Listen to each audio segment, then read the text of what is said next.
వందనము Raghunandana సేతుబందన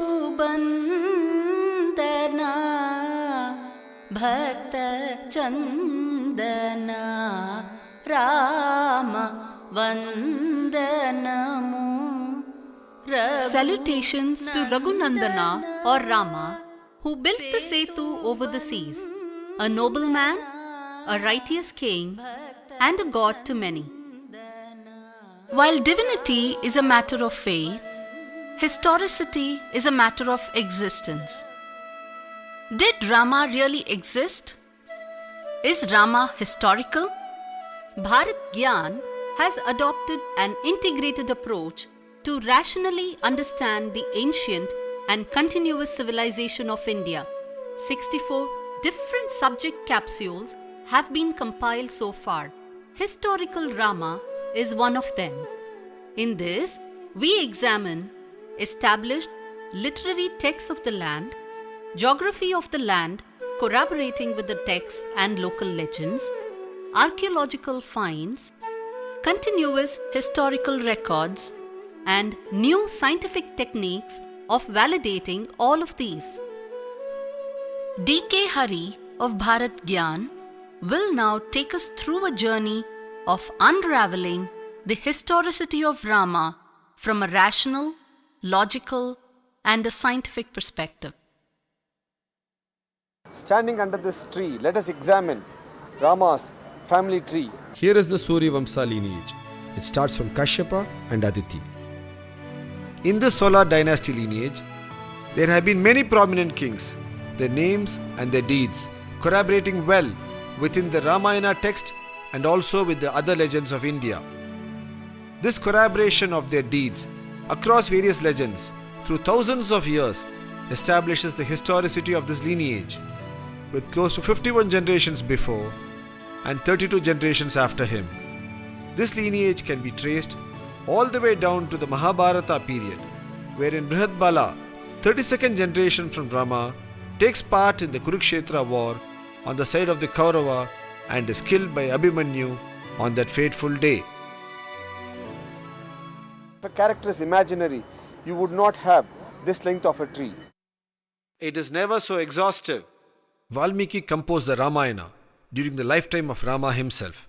In fact, Valmiki was the caretaker of Rama's wife Sita and their children Lava and Kusha. This clearly places Valmiki Ramayana as a biography, an authentic, credible historic text written during the time of Rama and validated by Rama himself when his sons narrated to him. It is for this reason Ramayana is called an Itihasa, meaning it thus happened. In contrast, there have been many adaptations of the Ramayana across the land which have eulogized Rama through the centuries and millennia. These are more in the form of kavya or ballad and religious texts. If Ramayana is a historical text, why is it called mythology now? In 1808, James Mill and Charles Grant were appointed to write the history of India as syllabus for the Hellebury College. First they and later the genre of colonial writers classified the Indian texts and thought as fabricated trash and drilled it into the minds of Indians that these were mythology. Mill and Grant wrote the history of India deliberately without visiting India, lest they get influenced by its rich culture. Well, in the last 100 years, giant strides have been made in understanding history using modern scientific tools. So, let us look at Ramayana from this fresh scientific perspective and see if Rama was indeed historical and whether specific dates can be attributed to him in the modern English calendar. In contrast to Mill and Grant, Al-Biruni wrote about India after visiting India. When Al-Biruni visited India in 1030 CE, among the many things that he wrote about India, he also wrote in good detail about Rama having been a historical person of this land.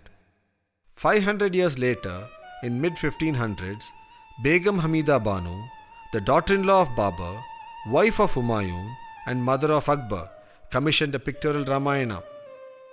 This is now housed in the Reitberg Museum, Zurich. Hamida Banu was constantly on the run along with her husband Humayun, escaping from Sher Shah Suri. Because of this, she could relate to Rama and Sita in exile. It was also prophesied that her future-born son would become the Emperor of India, and hence she could also relate to Kausalya, the mother of Rama.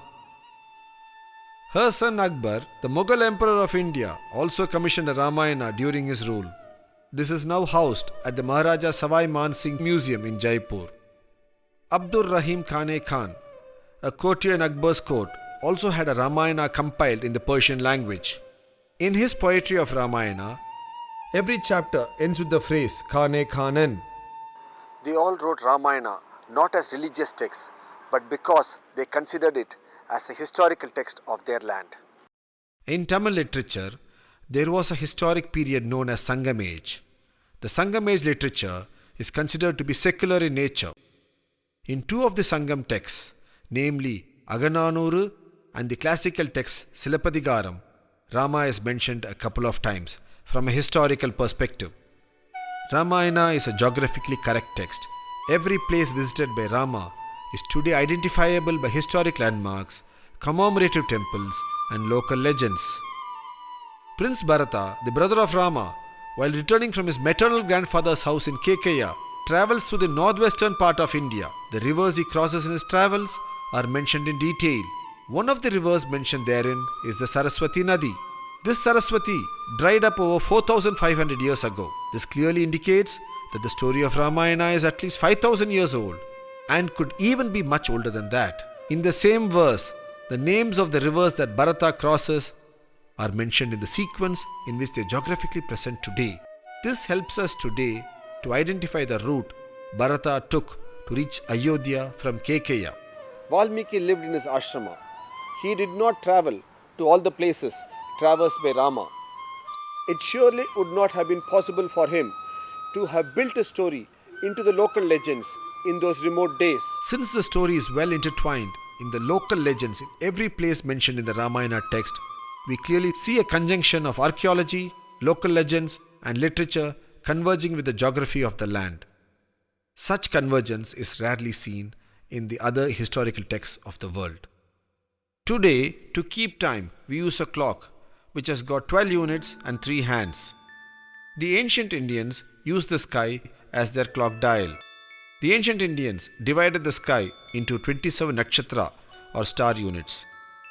The hands were 7, namely Sun, Moon, and the 5 planets of Jupiter, Saturn, Venus, Mars, and Mercury. Each combination uniquely denotes an astronomical configuration in time, and the same combination does not repeat itself. Ramayana and Mahabharata, the traditional historical texts of India, contain many astronomical observations as recorded by the chroniclers. When we cull out these observations and search for them using the planetarium software, it throws up dates of when these configurations must have occurred in the past.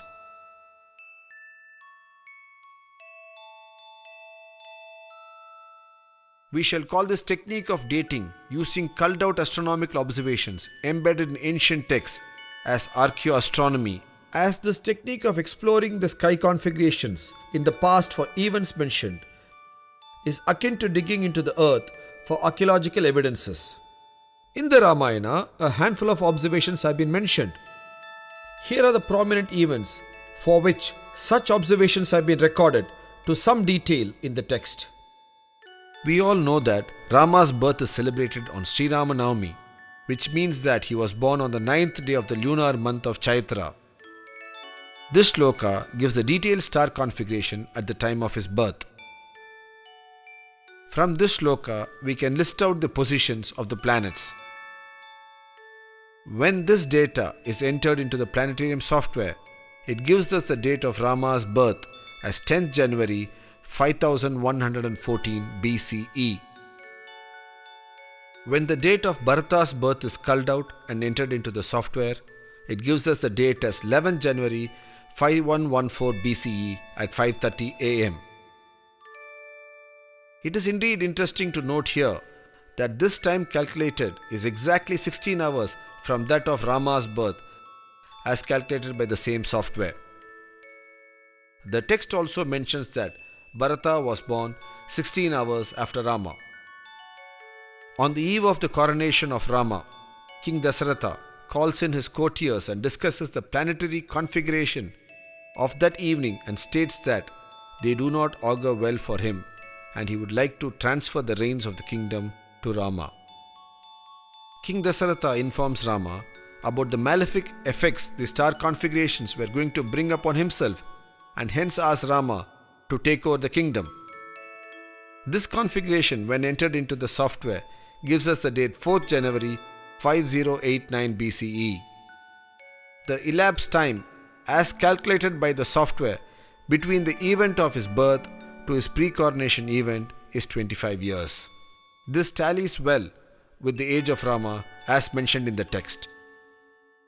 After Lakshmana cut Surpanaka's nose in Panchavati at Nasik, she first rushes to her brothers Khar and Dushan and instigates them to engage Rama and Lakshmana in a battle to avenge her nose cut. Following this, Khar and Dushan advance towards Rama and urge him to fight, stating their prowess. The Sarga describing their wordy duel before their fight clearly indicates an eclipse in the early evening when the stars are seen and described. Stars and planets cannot be seen in the late afternoon sky. Khar in fact tells Rama that as much as he would like to talk about his strengths, since the sun was expected to disappear and there was little time left, he would like to start the fight immediately. In the description, they also describe Mars in the middle of the planetary alignment. It is indeed extremely rare to see Mars in the middle of a planetary alignment. Plotting these rare planetary positions described for this event gives us the date of 7th October 5077 BCE. It is to be noted that independent calculations show that a total solar eclipse did occur in Panchavati, Nasik on that day at 3:10 pm. In his search for Sita, Hanuman goes to Lanka and finds her in an Ashoka grove. Her face is described here as being forlorn and caught in an eclipse. Plotting the sky configuration for that evening, we can see that there was indeed a lunar eclipse at Lanka that evening, which is 12th September 5076 BCE. The dates thrown up by the planetary software are internally consistent with the sequence of events of the Ramayana legend. This fact of internal consistency gives a high degree of credibility to the dates calculated by the software. Let us now meet Sri Pushkar Bhatnagar of Delhi, who has done the pioneering work of astronomically dating the events of Ramayana. You see, India is a unique civilization. It has a tradition of recording events with astronomical observations.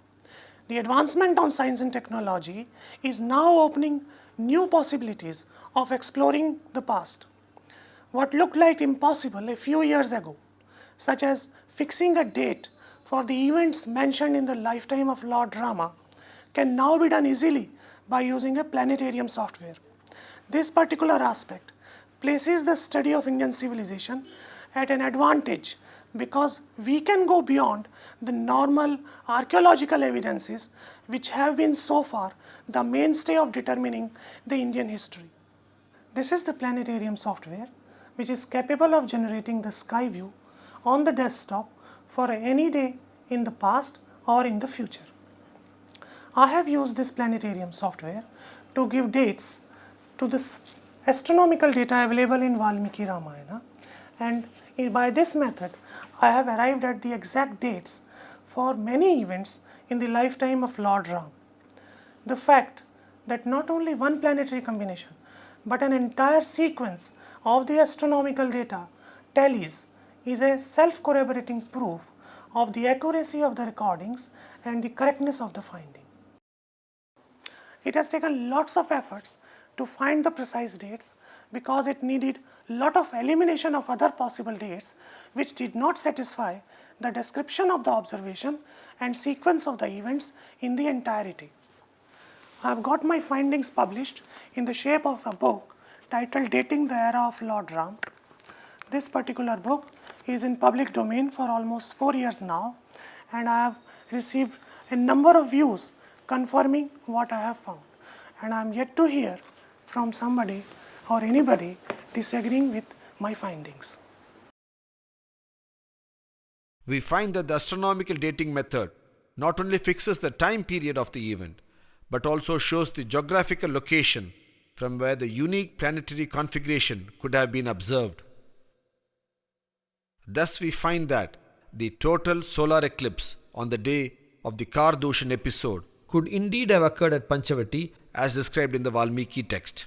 Similarly, the configuration of the night sky of Hanuman meeting Sita could indeed have been observed from present-day Lanka, as has been mentioned in the text. From the dates arrived at using archaeoastronomy, the date of birth of Rama, that is Sri Ramanavami, in the Chitra month occurs on 10th January in 5114 BCE. Today, this 9th day in the lunar month of the Chitra occurs around 21st April. There is a gap of about 100 days here. This gap has occurred in a period of 7,200 years. How does one explain this gap? Varahamihira, the noted astronomer-mathematician of medieval India, who wrote his treatise Brihat Samhita in 530 CE on the topic of Vasant Sampat, the retrograde motion of the vernal equinox, states that for every 72 years, one day should be adjusted in the calendar. He also advocated this correction to be carried out every 500 years. Unfortunately, the correction factor has not been applied. One day for every 72 years, or the last 7,200 years, between 5114 BCE and now, accounts for the difference of 100 days. The modern astronomers have also explained this through the phenomenon of precession of equinox. Let us look at ground facts now. No major archaeological relics of the period of Rama have been found on ground so far. This is because Rama is said to have lived thousands of years ago. In a continuous civilization, generations come and go, and as they keep building and rebuilding their cities, they destroy or alter evidences of the previous generation. Hence, we don't find, and it's not easy to find, evidences in Ayodhya or other parts of the land today. To understand this, let us think of a clock which stopped ticking during an earthquake. It is an evidence of the time of the quake. But if it had continued to tick along, then it ceases to be an evidence.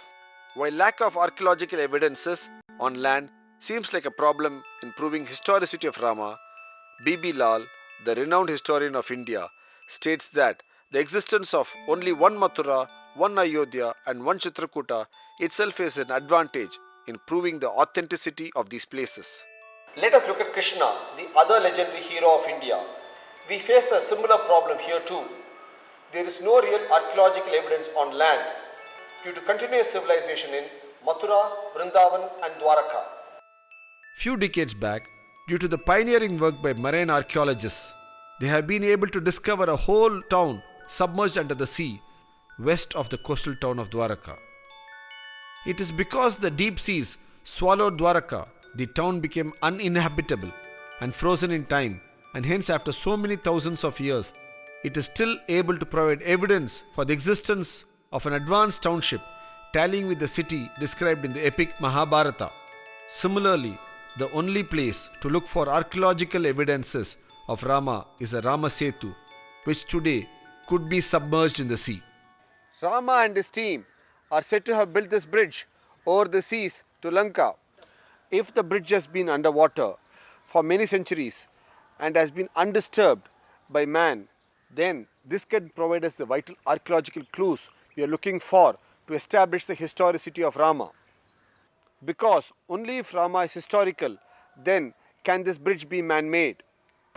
In corollary, if the Setu is shown to be man-made as per the textual descriptions and there are other scientifically corroborating data, then it proves the historicity of Rama.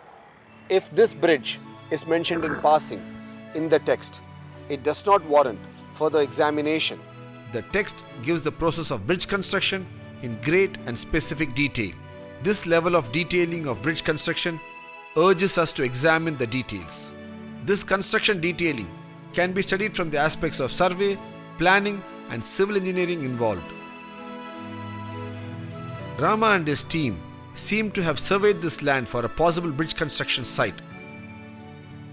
This survey and their interaction with the sea is expressed in the text as Samudradeva's response that it is not the nature of the seas to be shallow but to be deep with wild sea creatures, and hence it would not be possible for the army of Vanara to swim across.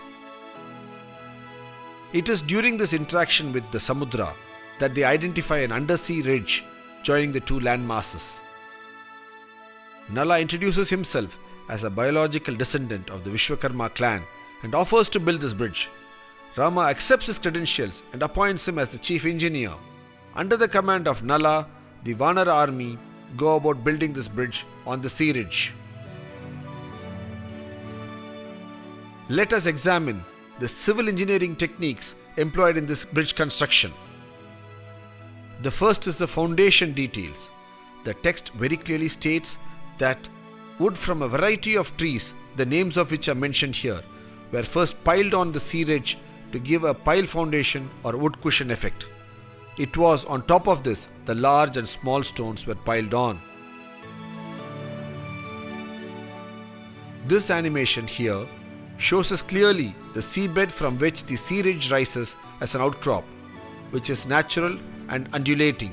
On top of this we have the trees, then the stones, large and small, and finally we have the flat finished level.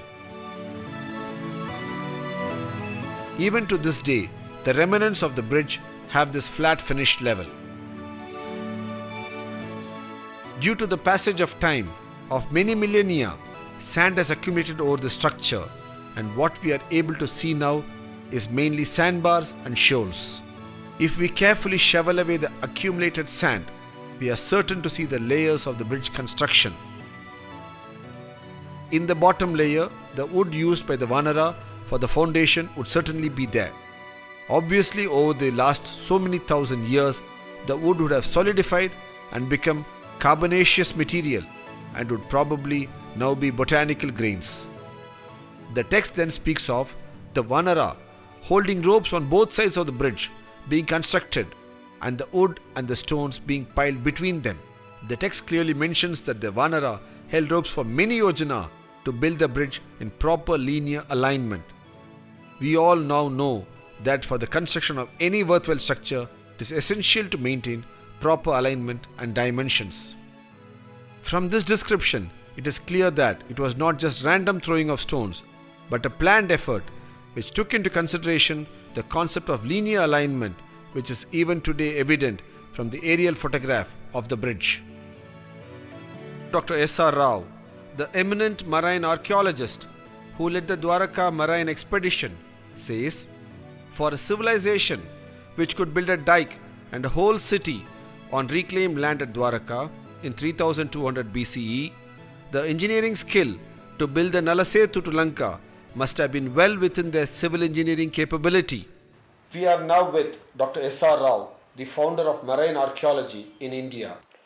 Marine archaeology was introduced in India as early as 1980, and the legendary city of Dwaraka was discovered on the west coast. Building of Ramsetu was not a difficult task at all for the people of the Ramayana period, because at Dwaraka we have seen that people could convert a natural rock into a berthing place for the ocean-going ships. Still earlier, there was a tidal dock at Lothal. Here, all that they had to do was to pile up boulders over the natural rock when the sea level was much lower, and thereby make people pass more easily than nature provided during intertidal or high tide period. Well, we find there piles of boulders laid on the rock, and that could have been only done by man and not by any other agency. Modern civil engineers, when they execute projects, they first understand the topography of the land, nature of soil, and only then build the structure. Nala used this topographical feature to build the bridge by literally filling the gaps with wood foundation and stone on top of it to build the bridge very quickly. An engineer's ingenuity comes in using the topography of the land, and this seems to have been exhibited in this case by Nala. The indicator for this is available earlier in Ramayana story, where Hanuman, when jumping over to Lanka, hopped and stepped over the sea hillocks and even used them as resting spots en route to reaching Lanka. By leveraging this topography, they built this bridge in 5 days. The distances they covered each day is also mentioned in the text. In the text, it's explicitly mentioned that the total length of the bridge was 100 yojana in length and 10 yojana in width. This dimension is repeated in the Mahabharata text also. This is a 10:1 ratio. Today, at actual site conditions, the Rama Setu or Adam's Bridge measures to 35 kilometers in length by 3.5 kilometers in width. This is also a 10:1 ratio. When there is a bridge or any barrier in the sea, there is bound to be splashing when the waves lash against it constantly, probably even destroying it eventually. To overcome this problem, it is essential to build in gaps or passages in the structure itself to allow the water to flow through. This concept is known as pore pressure. Today, on examination of this structure underwater, one can see gaps left in the pile stone formation for the water to pass through end to end. The sea in this region does not produce waves when it lashes against the bridge. Probably Nala, the engineer, had understood this pore pressure concept and had incorporated it in the bridge design. After the victorious battle with Ravana, while returning with Sita to Ayodhya in the Pushpak Vimana, they fly over this bridge. Rama then points this bridge to Sita and states as to how difficult it was for them to construct and how it was only Nala, the engineer par excellence, who could execute it, and Rama calls it Nala Setu. Over the last few minutes, we have seen with a certain clarity and a detailed understanding how this bridge is a civil engineering marvel as explained in the text, a man-made accretion over a natural sea ridge. When did this Nala Setu come to be called Adam's Bridge? The bridge was originally called Nala Setu, as we have seen. Later the people, out of their admiration and veneration for Rama, started calling it Rama Setu, and later it also got the name Setu Bandha, that which joins two lands. This has been a walking bridge for many millennia. During the course of its early usage, one of the early Islamic religious leaders of Sri Lanka walked over this bridge and reached Lanka to do penance there. Since he was the early Islamic man, he was called Adam by the Sri Lankan Muslims. When the Europeans came to this part of the world, they could easily correlate to the name Adam, and they started calling it Adam's Bridge in their records, and the name stayed. This bridge has found mention in various historical records over the last 1,000 years in various forms such as travelogues, coins and maps. Both Indian and Sri Lankan coins have mentioned about the Setu. In fact, from 1400 CE onwards, the Yadpana Arya Chakravarti kings of present-day Jaffna in northeast Sri Lanka regularly minted coins embossing the name Setu on it in their Tamil language. These kings considered themselves as Setu Kavalan, or the guardians of this bridge. On the Indian side, the Ramnad king still has the title Setupati, indicating that he is the guardian of the bridge on this side of the land. When the Europeans came here, they prepared the maps of this land. James Rennell was the first European cartographer of India. In his maps, he clearly shows this as Adam's Bridge. On the Sri Lankan side, the Dutch maps show it as Adam's Brug, and the Sri Lankan copper plates also show the same. Many travelers have visited this area in the last 1,000 years. They have mentioned about this bridge in their travelogues. The foremost among them is Al-Biruni, who has mentioned it in his magnum opus Persian book Kitabul Hind. In this book, in pages 92 to 102, he calls this region of the bridge the Dike of Rama, or the direction of Rama. He further goes on to call Rama as the son of Dasharatha, going to show the belief in the historicity of Rama even way back in early 1000 CE. Al-Biruni also gives detailed description of other geographical locations mentioned in Ramayana, such as Kishkinda. Marco Polo, who travelled over much of Asia, also seems to have gone past Ramasetu en route to reaching Malabar. He mentions Ramasetu in his book. Varthema, who travelled all over Arabia, Central Asia and India, also specifically mentions about this bridge of Rama. Like these three, over the next 700 years till date, many travellers have visited this region and have mentioned this bridge. This goes to show its historicity because of its repeated mention. In 1902, C.D. MacLean, in his Manual of Administration of Madras Presidency, mentions that this Rama's bridge was a walking bridge continuously used by the people for thousands of years till it was washed away in 1480 by a major storm. Post the storm, this bridge became dilapidated and unusable. All these facts have been brought out in the Ramanathapuram Gazetteer of 1972. The Gazette states that, as per literary information and local tradition, it is a bridge built by the Vanarasena or Kurangu Padai, and that it was in use as a regular footbridge until 1480, when it was washed away in a storm. As recent as 1920s, the great Tamil poet Mahakavi Subramanya Bharati, in his poetry, echoes the yearnings of the Tamil people to repair and rebuild this footbridge to Lanka. In the last few decades, man-made satellites have been regularly orbiting the Earth and photographing various parts of the Earth. One such area they have photographed is the southern part of India. In this set of photographs, the bridge is also visible. It can be distinctly seen as a shallow underwater causeway connecting the two lands. These photographs do suggestively indicate it to be man-made due to its unique curvature. The opinion of many is that this could be the man-made bridge as detailed in the Ramayana text. While publishing these photographs, what has been mentioned is that the land at the two ends of this bridge is many lakh years old based on their understanding of geology, archaeology and other artifacts at the ground. They further go on to state that the connecting causeway is also old. While the satellite images suggest the man-made nature of the bridge, they alone cannot help date ground structures.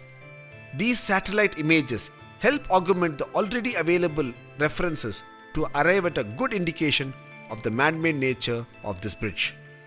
It is imperative to use other sources of data and techniques to arrive at a conclusive proof for the age and structure of the bridge.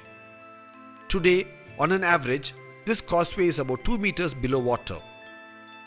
When this bridge was built, it must have been at least about 1 meter above the then water level. That is, when the bridge was built, the sea must have been 3 meters or 9 feet below the present day sea level. As per the World Oceanography Report, a 9 feet rise in sea levels due to the melting of the polar ice caps and global warming should have occurred over 7,000 years.